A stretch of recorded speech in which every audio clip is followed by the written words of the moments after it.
Aseri chikoria ke mwanya bantu monto ndi bwensi ogokwana bobe igoro yo mubiro nenjira ng'esogete enjira ngumbire enjira nde yani ngororekana body shaming for example ntubwata abantu ababwate ngosi enda buse etonarete kubaruka nga musongo usokonyora ndo mumwamuti okonyora ke umuntu akonya kondoka nga blackie onyendo monoru bakonya kondoka na kikanono eyibano na abuse because it brings about emotional torture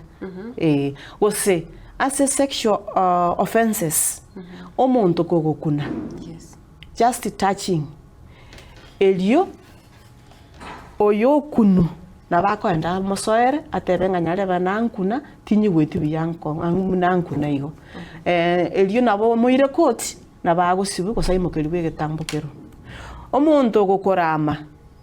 nere na ba akole kwirende ago imokeri buri